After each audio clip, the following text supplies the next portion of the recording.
Hello dear Snapsol user, congratulations on winning this exclusive study package. I am Dr. Akash and today we are going to understand a small but very important topic that is respiratory volume and capacities. Yes, ये जो topic है काफी important topic है class 11th का। Breathing and exchange of gas से ये topic उठाया गया है और सिर्फ इसलिए डिस्कस किया जा रहा है ताकि ये जो कॉन्सेप्ट है इसके जो डेटा है आपको जस्ट रटना ना पड़े, बिल्कुल अच्छी तरह से समझ जाए। जी हाँ, चलिए यहाँ पे बात करते हैं रेस्पिरेटरी वॉल्यूम। सबसे पहले ये रेस्पिरेटरी वॉल्यूम क्या है? जो भी हम सांस लेते हैं उसकी अलग अलग क्वांटिटीज में उसे मेजर किया जाता है। ठीक है, यहां पे बात की जा रही है कि ये जो हम सांस ले रहे हैं, volume of air involved in breathing movements can be estimated by using spirometer. ये जो वॉल्यूम ऑफ एयर इन्वॉल्व्ड है ब्रीदिंग में, उसको आप कैसे मेजर कर सकते हो? उसे आप स्पायरोमीटर से मेजर कर सकते हो। ये जो स्पायरोमीटर यहां पे आपको दिख रहा है, ये वो डिवाइस है जिससे हम पेशेंट्स के कितना क्वांटिटी में वो एयर ब्रीद कर रहे हैं, कितना क्वांटिटी में एयर वो एक्सपायर कर रहे हैं यानी ब्रीद आउट कर रहे हैं, ये सब हम यहां मेजर कर सकते हैं। ठीक है, इस डिवाइस से। अब आप सोच रहे होंगे कि ये डिवाइस से मेजर क्यों करना है। देखिए, एक बात मैं आपको बताता हूं, अगर लंग्स में कुछ प्रॉब्लम है या रेस्पिरेटरी सिस्टम के किसी और पार्ट में कुछ प्रॉब्लम होगा तो ऑब्वियसली पेशेंट जो है अच्छी तरह से जितना एयर उसे लेना चाहिए उतना ले नहीं पाएगा, जितना उसे ब्रीद आउट करना चाहिए वो ब्रीद आउट नहीं कर पाएगा। तो कहीं ना कहीं स्पायरोमीटर आपको बता देगा कि पेशेंट का रेस्पिरेटरी सिस्टम प्रॉपरली वर्क नहीं कर रहा है। आई बात समझ में? इसीलिए हम इस डिवाइस को यूज करते हैं। कुछ इंपॉर्टेंट वॉल्यूम्स हैं, उनको हम आज पढ़ने वाले हैं, उनको समझने वाले हैं। सबसे पहले आपके सामने स्क्रीन पे है tidal volume. It is amount of air inspired और एक्सपायर्ड। या तो इंस्पायर यानी आपने सांस ली या सांस छोड़ी, दोनों का सम नहीं है। कई बच्चे क्या सोचते हैं, दोनों को सम कर देते हैं, इंस्पायर्ड और एक्सपायर्ड ड्यूरिंग नॉर्मल ब्रीदिंग। यहां कोई जान के सांस नहीं लेना है, जान के जोर जबरदस्ती से सांस नहीं छोड़ना। नॉर्मल जो हम लेते हैं या हम छोड़ते हैं उसे टाइडल वॉल्यूम कहते हैं और वो कितना होता है? 500 ml होता है। Am I clear? अब यहां पे एक पॉइंट लिखा है हमने, whole inspired air doesn't reach up to lungs, the portion of air which remains in the respiratory tract is called anatomical dead space. चलिए इस चीज को समझते हैं। हम जो भी सांस लेते हैं कहां से जाता है? सबसे पहले नेजल कैविटी से, नेजल चैम्बर, फिर फेरिंग्स, फिर लैरिंग्स, फिर ट्रेकिया, फिर ब्रोंकाई, तब जाकर ये लंग्स में कहीं पहुंचता है ब्रोंकियोल से होते हुए। लेकिन क्या हर जगह गैस का एक्सचेंज होता है? ट्रेकिया में गैस क्या ब्लड के साथ एक्सचेंज हो रहा है? नहीं। वो एक्सचेंज यानी कि जो आपके रेस्पिरेटरी सिस्टम में एयर आया है वो एक्सचेंज किस पार्ट में सिर्फ होता है? तो वो सिर्फ लंग में होता है, एल्वियोलाई में, बाकी कहीं नहीं होता है। तो बाकी जो भी स्पेस है, आपका ट्रेकिया, आपका ब्रोंकाई, आपका फेरिंग्स, इस सब में एयर तो आपने ले लिया लेकिन वो एक्सचेंज के काम नहीं आया। तो वो सारे स्पेस को क्या बोलेंगे? जहां पे एयर का एक्सचेंज ब्लड में नहीं हो रहा है, उस स्पेस को एनाटॉमिकल डेड स्पेस बोलेंगे। और एनाटॉमिकल डेड स्पेस में क्या क्या आते हैं? नेजल कैविटी, फेरिंग्स, फिर लैरिंग्स, फिर ट्रेकिया, फिर ब्रोंकाई, वो सब एनाटॉमिकल डेड स्पेस में आते हैं। क्यों? क्योंकि वहां से एयर डायरेक्ट ब्लड में डिफ्यूज नहीं कर रहे हैं। ऑक्सीजन जो आपने लिया है वो डायरेक्ट ब्लड में डिफ्यूज नहीं कर रहे हैं। ब्लड में डिफ्यूज वही ऑक्सीजन हो सकते हैं जो आपके लंग में, एल्वियोलाई में पहुंच गए हैं। आई बात समझ में? और इसका वैल्यू आपके सामने स्क्रीन पे दिया हुआ है 150 ml।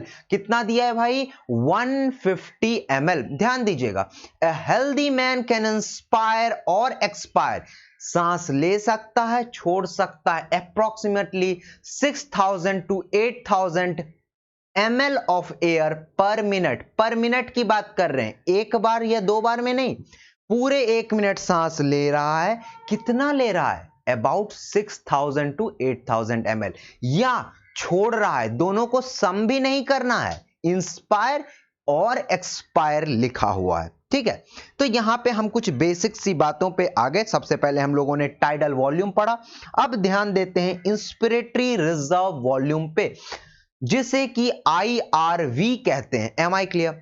So volume of air a person can inspire by forceful और forcible inspiration over tidal volume.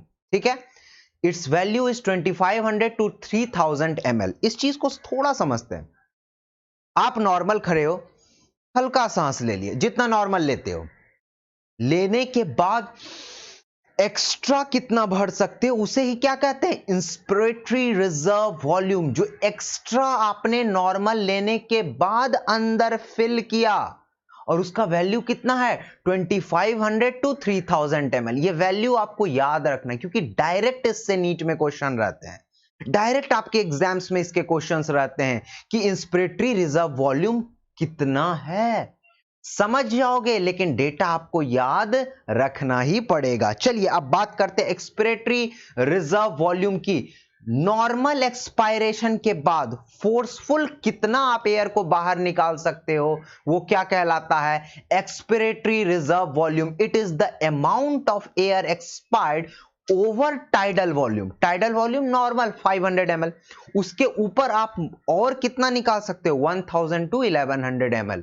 ये क्या है? Expiratory reserve volume. ये रिजर्व में है, आपने निकाल दिया। Am I clear? अब देखिए रेसिडुअल वॉल्यूम भी आपके सामने आ गया। रेसिडुअल वॉल्यूम क्या है? It is the amount of air that remains inside lungs after forceful expiration. यानी कि आप फोर्सफुली एक्सपायर करने के बाद भी ये वॉल्यूम जो एयर का रहता है हमारे लंग में कहीं ना कहीं रहता है, और इसका क्वांटिटी कितना, इसका वैल्यू कितना है? 1100 to 1200 ml। ठीक है, हमने चार चीजें पढ़ी, पहले टाइडल वॉल्यूम, फिर इंस्पिरेटरी रिजर्व वॉल्यूम, फिर एक्सपिरेटरी रिजर्व वॉल्यूम, और उसके बाद रेसिडुअल वॉल्यूम।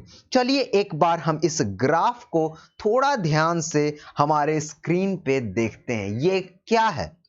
ये स्पायरोग्राम है पल्मोनरी वॉल्यूम का और उसके कैपेसिटी का। मैंने क्या कहा? स्पायरोग्राम है, ध्यान देना।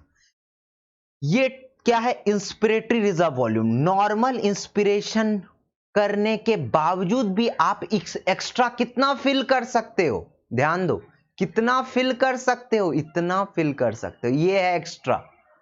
यानी कि 6000, यहां तक का क्वांटिटी कितना है? 6000। 6000 में 3000 ml को माइनस कर दो तो एक्स्ट्रा आप इतना ले सकते हो। ठीक है, यहां पे देखो एक्सपिरेटरी रिजर्व वॉल्यूम मतलब नॉर्मल एक्सपायरेशन के बाद आप और कितना बाहर निकाल सकते हो, है ना? एक्सपिरेटरी रिजर्व वॉल्यूम 1100 के आसपास। ठीक है, फिर आप देखो रेसिडुअल वॉल्यूम कितना अंदर बच जाता है। ये कितना है? 1000 ml। एक्सपिरेटरी रिजर्व वॉल्यूम निकालने के बाद भी इतना आपका नीचे बच ही जाता है। आई बात समझ में? तो ये चीजें आज हमने पढ़ी, inspiratory reserve volume, tidal volume, expiratory reserve volume, residual volume. अब इसके बेसिस पे हम अलग अलग कैपेसिटी को निकालेंगे। अब इंस्पिरेटरी कैपेसिटी को भी निकालेंगे, फंक्शनल रेसिडुअल कैपेसिटी को भी निकालेंगे, वाइटल कैपेसिटी को भी निकालेंगे, और टोटल लंग कैपेसिटी को भी निकालेंगे। आपके वाई एक्सिस पे टोटल वॉल्यूम दिया हुआ है, और यहां पे आपको ग्राफ से बताया गया है कि कितना क्वांटिटी किसका होता है। चलिए वॉल्यूम सीख लिया, अब बात करेंगे कैपेसिटी की। सबसे पहले आपके स्क्रीन पे है पल्मोनरी कैपेसिटी। ठीक है, और पल्मोनरी कैपेसिटी में क्या आता है? इंस्पिरेटरी कैपेसिटी मतलब कितना आप टोटल एयर इंस्पायर कर सकते हो, टोटल कितना कैपेसिटी है आप में। तो ऑब्वियसली आपकी कैपेसिटी कितना है? नॉर्मल जितना लेते हो उसके ऊपर से इंस्पिरेटरी रिजर्व वॉल्यूम फोर्सफुली कितना ले सकते हो, वही आपका क्या है? Inspiratory capacity. और इसे आप यहां पे देख सकते हो। इंस्पिरेटरी कैपेसिटी जो कितना है, ये जो नॉर्मल 500 ml हो गया, ये देखिए टाइडल वॉल्यूम कितना होता है? 500 ml। ठीक है, यहां पे 500 ml प्लस ये पूरा एक्चुअल में ये जो 3000 ml लिखा है ये लंग में एयर आने के बाद का वॉल्यूम है, ठीक है। इसका अगर क्वांटिटी देखा जाए इतना, तो ये सिर्फ और सिर्फ 500 ml है। ये सिर्फ जो है 500 ml है। इतना तो आप ले ही सकते हो, प्लस और 3000 ml ले सकते हो। तो यही तो है आपका क्या, इंस्पिरेटरी कैपेसिटी। आप देख पा रहे हो यहां एरो से लेके यहां तक का एरो बना हुआ है, यहां से लेके यहां तक का एरो बना हुआ है। इसे क्या कहते हैं, इंस्पिरेटरी कैपेसिटी, ठीक है। अब देखिए इसका वैल्यू भी हमने दिया है।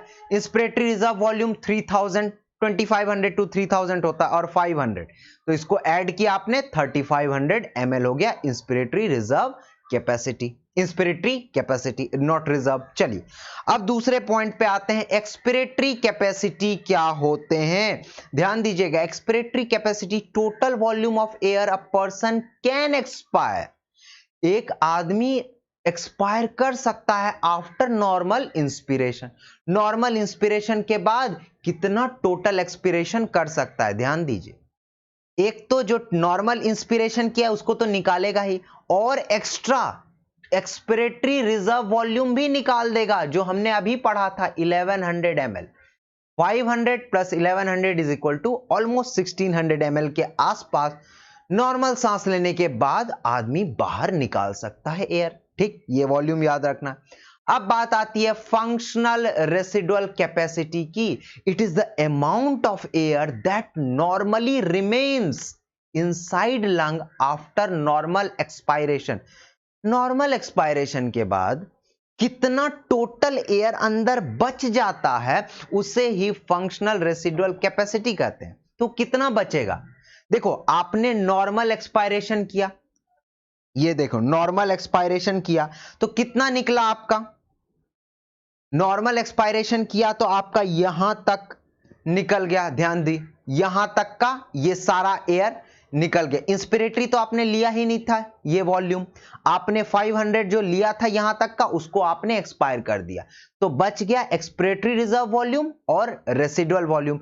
ये दोनों जो अंदर बच गया है यही तो है फंक्शनल रेसिडुअल कैपेसिटी। आप देख पा रहे हो ये हमने रेड से मार्क किया है, रेड लाइन क्या बता रहा है, फंक्शनल रेसिडुअल कैपेसिटी, जो टोटल बच गया अंदर।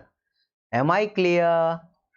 चलिए, और उसी का वैल्यू कितना है, ध्यान दीजिए, एक्सपिरेटरी रिजर्व वॉल्यूम का 1000 ml plus 1200 ml reserve volume हमने देखा था 1200 ml, और ये एक्सपिरेटरी रिजर्व वॉल्यूम कितना है 1000 ml। टोटल कितना हो गया 2200 टू 2500 ml। अब इस चीज को हम लोग ग्राफ पे भी देखेंगे। ये देखिए, ये क्या है, रेसिडुअल वॉल्यूम, यहां तक 1000 ml, यहां तक 2000। तो आप देख पा रहे हो एक्सपिरेटरी रिजर्व वॉल्यूम सिर्फ इतना है, और इसका क्वांटिटी, इसका वॉल्यूम ये कितना होता है, अबाउट 1000 ml, ठीक है। और ये 2000 मैंने क्या लिखा है 1000 प्लस इसका 1000, और ये हो गया यहां तक 2000, ठीक है। देख रहे हो आपको यहां तक 1000, फिर यहां 2000, फिर 1000 प्लस किया 3000, फिर 4000, इस तरह से आपको बताया गया है, ठीक है। चलिए फिर उसके बाद बात करेंगे वाइटल कैपेसिटी की। It is the amount of air that can be expired by most forceful expiration after deepest inspiration. अब देखो वाइटल कैपेसिटी क्या है, पूरा सांस लेने के बाद मैक्सिमम कितना सांस छोड़ सकते हो। तो फोर्सफुल जो सांस लिया है आपने, फोर्सफुल सांस जो अंदर लेते हैं उसको क्या बोलते हैं, इंस्पिरेटरी रिजर्व वॉल्यूम, उसको तो बाहर निकालोगे ही, और क्या निकालोगे, वाइटल कैपेसिटी को बाहर निकालोगे, not vital capacity, tidal volume को बाहर निकालोगे, ठीक। और उसके एक्स्ट्रा और क्या निकालोगे, एक्सपिरेटरी रिजर्व वॉल्यूम। तो इसका कैपेसिटी कितना होता है वाइटल कैपेसिटी का, IRV, इंस्पिरेटरी रिजर्व वॉल्यूम, जिसका वैल्यू कितना है 3000 ml, एक्सपिरेटरी रिजर्व वॉल्यूम जिसका वैल्यू कितना है 1000 ml, और टाइडल वॉल्यूम जिसका वैल्यू कितना है 500 ml। सबको जोड़ दो 4500 ml। चलो अब इसको ग्राफ पे भी देख लिया जाए। ये रहा आपका ग्राफ। हमने क्या किया है, पूरा फोर्सफुल इंस्पायर किया और उसके बाद कितना छोड़ सकते हैं। तो फोर्सफुल इंस्पिरेशन किया तो आपने क्या क्या ले लिया, इंस्पिरेटरी रिजर्व वॉल्यूम ले लिया है, ये लिया अंदर। तो और क्या लिया है, टाइडल वॉल्यूम लिया है, ठीक। और आप कितना एक्स्ट्रा छोड़ सकते हो, एक्सपिरेटरी रिजर्व। तो फोर्सफुल इंस्पायरेशन के बाद जो मैक्सिमम एयर आप बाहर निकाल सकते हो, तो ये वाला पार्ट तो निकालोगे ही। तो ये यहां से लेके यहां तक कितना होगा, इतना कितना होगा, 3000 ml होगा ऑलमोस्ट, ठीक है, 3000 ml होगा। फिर उसके बाद इसका वैल्यू कितना होगा, टाइडल वॉल्यूम का 500 ml। एक्सपिरेटरी रिजर्व वॉल्यूम जो आपको निकालना है यहां से लेके यहां तक कितना होगा, ये सिर्फ 1000 ml होगा। तो 1000 ml प्लस 500 ml का टाइडल वॉल्यूम और प्लस 3000 ml या 2500 ml, ये आपको निकल के आ जाएगा वाइटल कैपेसिटी। आप समझ पा रहे हो इस चीज को, ठीक है। यहां पे हम लोगों ने इन चीजों को डिस्कस कर लिया। अब देखिए यहां पे वाइटल कैपेसिटी को मार्क भी किया है। देखिए वाइटल कैपेसिटी क्या है, रेसिडुअल वॉल्यूम छोड़ दो तो जितना लंग का पार्ट में जगह बचा हुआ है, inspiratory reserve volume, tidal volume और एक्सपिरेटरी रिजर्व वॉल्यूम सब किस में आता है, इस ग्राफ में देखिए वाइटल कैपेसिटी में आता है। Am I clear. अब उसी में रेसिडुअल वॉल्यूम को भी जोड़ दो तो टोटल लंग की कैपेसिटी निकल जाएगी कि लंग में कितना एयर भरा जा सकता है, कितना एयर रह सकता है। तो वो यहां से लेके यहां टोटल होगा 6000 ml। तो ये वैल्यू आपको याद रखना है, ये चार्ट आपको याद रखना है। ये चार्ट का मैं चाहूंगा कि आप स्क्रीनशॉट ले लो या इसको डाउनलोड कर लो। So now it's time to say goodbye, but you can continue enjoying concept classes of other topics and subject at our platform SnapSolve. Okay, चलिए, thank you so much.